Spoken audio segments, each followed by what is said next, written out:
만약 당신이 플라스틱 용기나 플라스틱 병을 사용하여 밥, 물, 음식 등을 냉장고에 보관하고 있다면 제가 몇 가지를 공유해 드리겠습니다. 우리가 음식을 보관하는 방법, 음식을 데울 때 플라스틱을 사용하는 방법, 심지어 냉장고를 청소하는 방법에 대해요. 이러한 작은 일들이 건강에 심각한 영향을 미칠 수 있습니다. 특히 면역력이 약하고 더 쉽게 상처를 입을 수 있는 노인들에게는 더욱 중요합니다. 1. 냉동식품에서 미세 플라스틱의 위험. 우리가 냉동식품을 전자레인지에서 데울 때 자주 사용되는 플라스틱 용기는 고온에 노출되면 그 구조가 약해져 미세 플라스틱이 떨어져 나올 수 있습니다.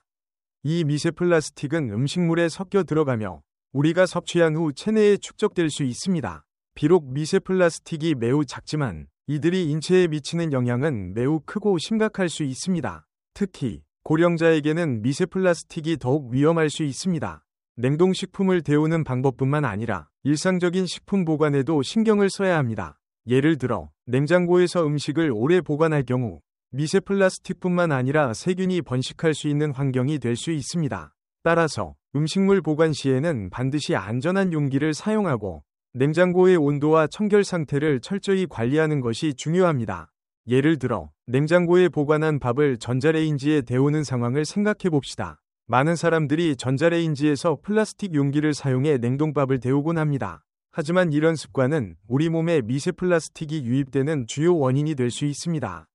플라스틱 용기가 고온에 노출되면 그 구조가 약해지고 플라스틱 입자들이 음식에 섞여 나옵니다. 이렇게 음식 속에 미세 플라스틱이 섞이면 그것을 섭취한 후 체내에서 축적될 수 있으며 시간이 지나면서 간, 신장 등 여러 장기에 손상을 줄 수 있습니다. 미세 플라스틱은 우리가 먹는 음식에 포함되어 체내로 들어가면 간을 비롯한 여러 기관에 영향을 미칩니다.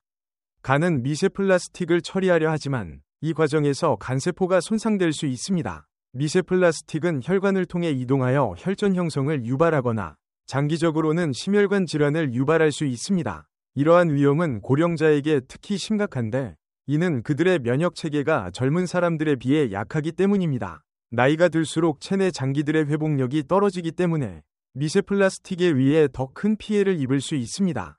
미세 플라스틱이 체내에 축적되면 세포에서 염증을 일으키고 이로 인해 여러 가지 질병이 발생할 수 있습니다. 예를 들어 미세 플라스틱은 체내에서 호르몬 시스템을 방해하거나 염증 반응을 유발할 수 있으며 이는 장기적으로 만성질환을 초래할 수 있습니다. 또한 미세 플라스틱은 체내에서 분해되지 않고 축적되기 때문에 시간이 지남에 따라 인체에 더 큰 영향을 미치게 됩니다. 그렇다면 냉동식품을 데울 때는 어떻게 해야 할까요? 가장 안전한 방법은 플라스틱 용기 대신 유리 용기를 사용하는 것입니다. 유리 용기는 고온에서 안전하며 플라스틱 용기에서 발생할 수 있는 미세 플라스틱의 위험을 방지할 수 있습니다. 전자레인지에서 음식을 데울 때는 항상 유리나 세라믹 재질의 용기를 사용하는 것이 가장 좋습니다. 또한 고온에서 플라스틱 용기가 약해지지 않도록 가능한 한 전자레인지에서 데우지 않도록 하는 것이 바람직합니다. 계속하기 전에 만약 이 내용이 좋고 유익하다고 생각되면 1번이라고 댓글을 달아주세요. 2. 생수병에 포함된 미세 플라스틱. 여기서 제가 하나 묻고 싶은 게 있습니다. 여러분은 플라스틱 병에 담긴 물을 자주 사용하시나요? 만약 그렇다면 1번이라고 댓글을 달아주세요. 최근 연구에 따르면 생수병 1리터당 약 24.000개의 미세 플라스틱 입자가 포함될 수 있다고 합니다. 이는 플라스틱에서 미세한 입자가 떨어져 나오기 때문입니다. 우리가 마시는 물에 미세 플라스틱이 섞여 있다면 그것이 체내로 들어가서 건강에 위험을 초래할 수 있습니다. 특히 고령자들은 면역 체계가 약하고 외부 물질을 처리하는 능력이 떨어지기 때문에 미세 플라스틱의 영향을 더 크게 받을 수 있습니다. 미세 플라스틱은 체내에서 쉽게 배출되지 않고 축적되기 때문에 장기적으로 건강 문제를 일으킬 수 있습니다. 이는 심혈관 질환, 호르몬 불균형, 장기적인 염증을 유발할 수 있습니다. 또한 미세 플라스틱은 뇌와 신경 시스템에도 영향을 미칠 수 있으며 기억력 저하나 정신적인 혼란을 초래할 수 있습니다. 그렇다면 우리는 어떻게 미세 플라스틱을 피할 수 있을까요? 가장 중요한 것은 미세 플라스틱이 포함된 물을 마시지 않는 것입니다. 필터링된 물을 섭취하는 것이 좋습니다. 물을 정수할 때 활성탄 필터나 역삼투압, RO 시스템을 사용하면 미세 플라스틱을 효과적으로 제거할 수 있습니다. 또한 생수병 대신 유리병에 담긴 물을 선택하는 것이 좋습니다. 유리병은 플라스틱보다 미세 플라스틱이 떨어져 나올 위험이 적기 때문입니다. 또한 생수병을 보관할 때도 주의가 필요합니다. 생수병을 여름철에 차량 안에 두거나 햇볕에 오래 두면 플라스틱이 변형되면서 미세 플라스틱이 물속으로 유입될 수 있습니다.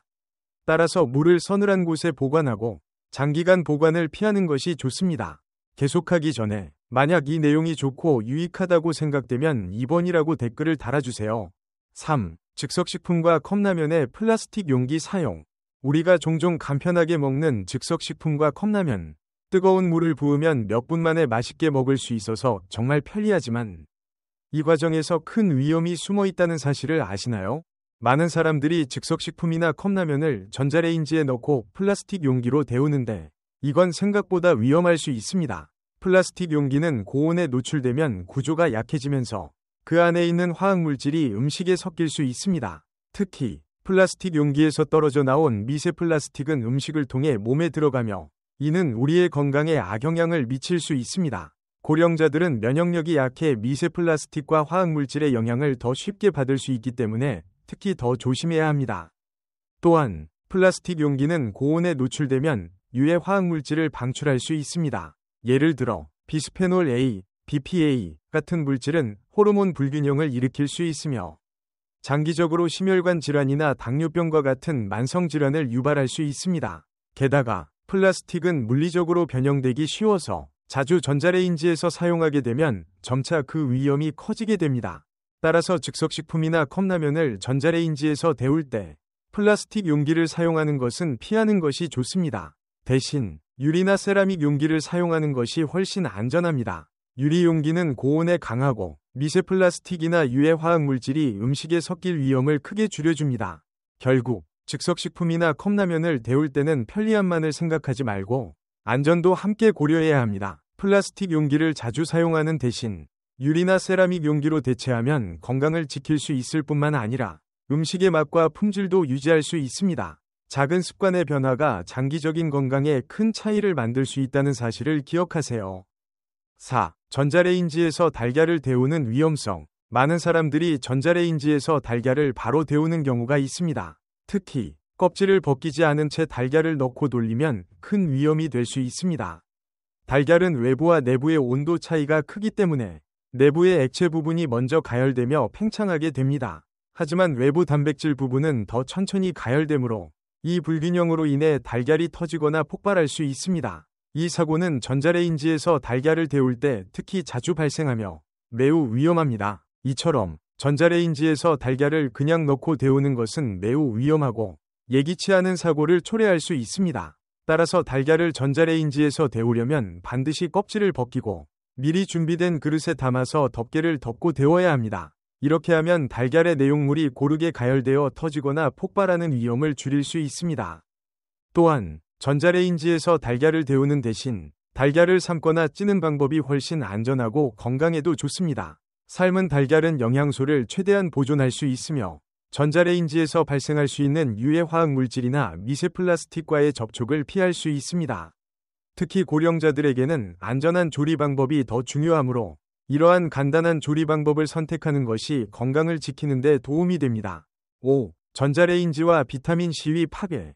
많은 사람들이 채소를 전자레인지에서 데우는 것을 선호합니다. 특히 브로콜리나 꽃양배추와 같은 채소들은 전자레인지에서 빠르게 데워도 괜찮다고 생각할 수 있지만 중요한 영양소인 비타민C가 파괴될 수 있다는 점을 간과할 수 있습니다. 비타민C는 수용성 비타민으로 물에 잘 녹으며 열에 매우 민감합니다. 높은 온도에서 비타민C는 산소와 결합하여 그 구조가 변형되고 그로 인해 채소의 영양가가 손실될 수 있습니다. 채소를 끓이거나 삶을 때도 비타민C가 일부 파괴되지만 전자레인지에서 빠르게 데우는 것이 더 좋은 방법일 수 있습니다. 전자레인지는 짧은 시간 동안 가열이 가능하고 물을 사용하지 않아 비타민C의 손상을 최소화할 수 있습니다. 또한 다른 영양소들도 덜 손상되기 때문에 채소의 비타민과 미네랄을 더 잘 보존할 수 있습니다. 따라서 채소를 전자레인지에서 데울 때는 너무 긴 시간 동안 가열하지 않도록 주의해야 합니다.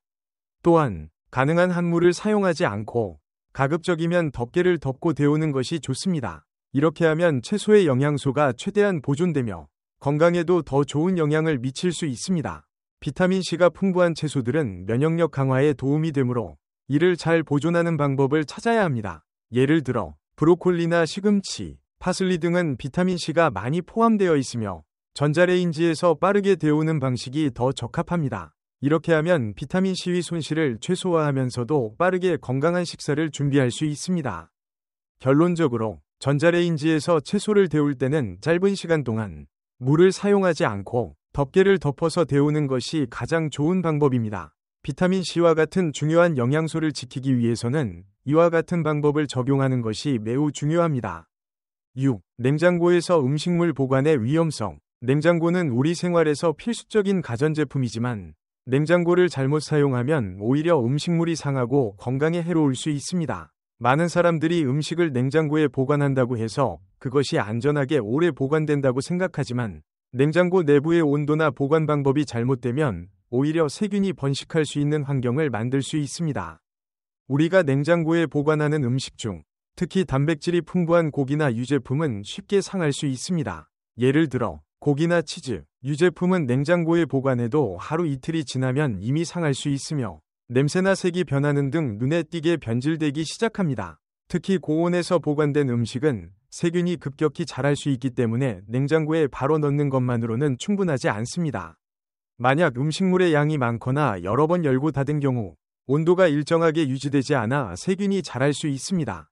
고령자의 경우 이러한 세균 번식은 더욱 큰 위험을 초래할 수 있습니다. 세균에 의해 오염된 음식을 섭취하면 위장질환이나 식중독, 심지어 더 심각한 질병으로 이어질 수 있습니다. 냉장고에 보관된 음식물에서 발생하는 세균은 음식을 조리할 때 제대로 가열되지 않으면 건강에 심각한 영향을 미칠 수 있습니다.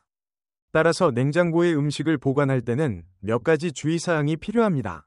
첫째, 음식은 꼭 밀폐 용기에 담아 보관해야 합니다. 밀폐 용기에 담으면 공기와의 접촉을 최소화하여 세균 번식을 방지할 수 있습니다. 둘째, 냉장고는 과밀하게 채우지 않도록 하여 공기가 원활하게 순환할 수 있도록 해야 합니다. 음식물이 너무 꽉 차 있으면 냉장고의 온도가 고르게 유지되지 않아 음식이 상할 수 있습니다. 셋째, 냉장고 내부는 자주 청소하여 세균이 쌓이지 않도록 관리해야 합니다. 음식물이 떨어지거나 액체가 흘렀다면 즉시 청소하는 것이 중요합니다. 7. 냉장고 청소의 중요성과 세균 제거 방법. 냉장고는 우리가 매일 사용하는 중요한 가전제품이지만 이를 제대로 관리하지 않으면 세균이 번식하고 음식물이 오염되는 원인이 될 수 있습니다. 특히 고령자들은 면역체계가 약해 세균에 더 민감하게 반응하기 때문에 냉장고 관리가 더욱 중요합니다. 냉장고를 청소하지 않으면 세균이 번식할 뿐만 아니라 불쾌한 냄새가 발생하고 나아가 음식이 상하는 원인이 될 수 있습니다. 냉장고 내부는 음식물이 자주 이동하고 다양한 온도와 습도가 변화하는 공간입니다. 이로 인해 음식물에서 나온 액체나 찌꺼기들이 냉장고 내부에 남아 세균이나 곰팡이가 번식하기 좋은 환경을 만듭니다. 특히 고기, 생선, 유제품 등은 세균이 빠르게 자라기 쉬운 환경을 제공합니다. 만약 냉장고 내부를 청소하지 않으면 이 세균들은 점점 늘어나며 결국 식중독이나 장염 같은 건강 문제를 일으킬 수 있습니다. 또한 음식물의 찌꺼기나 오염된 음식은 냄새를 유발하며 이 냄새가 다른 음식에 스며들 수 있습니다. 불쾌한 냄새가 나는 냉장고는 음식의 신선도를 떨어뜨리고 건강을 해칠 수 있습니다. 냉장고 청소와 냄새 제거 방법. 냉장고를 깨끗하게 유지하기 위해서는 주기적인 청소가 필수적입니다. 냉장고를 청소할 때 음식물 찌꺼기나 액체가 떨어진 부분을 깨끗이 닦고 물기가 남지 않도록 주의해야 합니다. 또한 냉장고를 정기적으로 점검하여 유통기한이 지난 음식이나 상한 음식을 즉시 처리하는 것이 중요합니다. 냉장고 내에서 발생하는 냄새를 없애는 방법으로는 베이킹소다가 매우 효과적입니다. 베이킹소다는 악취를 흡수하고 냉장고 안에 불쾌한 냄새를 제거하는 데 도움을 줍니다. 베이킹소다를 작은 그릇에 담아 냉장고 안에 두면 냄새를 흡수하여 상쾌한 냄새를 유지할 수 있습니다. 또한 베이킹소다는 세균을 제거하는 효과도 있어 냉장고 안의 위생을 개선하는 데 도움이 됩니다. 또한 활성탄을 사용하여 냉장고 냄새를 제거할 수 있습니다. 활성탄은 냄새 분자를 흡수하는 특성이 있어 냉장고 안에 두면 악취를 효과적으로 제거할 수 있습니다. 고양이 모래도 비슷한 효과를 낼 수 있어 냉장고의 냄새를 흡수하는 데 유용하게 사용될 수 있습니다. 구리 수세미 또한 유기산을 흡수하는 특성이 있어 냉장고에서 발생하는 황화물질을 제거하는 데 유효합니다. 냉장고에 구리 수세미를 넣어두면 음식물에서 나오는 불쾌한 냄새를 흡수하여 상쾌한 냄새를 유지할 수 있습니다. 이 글에서 공유한 정보가 여러분이 일상생활에서 잠재적인 위험 요소에 대해 더 잘 이해하고 이를 예방하는 간단한 방법을 알게 되기를 바랍니다. 항상 기억하세요. 건강은 가장 소중한 자산이며 생활 습관의 작은 변화가 우리 삶에 큰 차이를 만들 수 있습니다. 여러분이 항상 건강하고 행복하며 인생에 의미 있는 순간들을 즐기시길 바랍니다.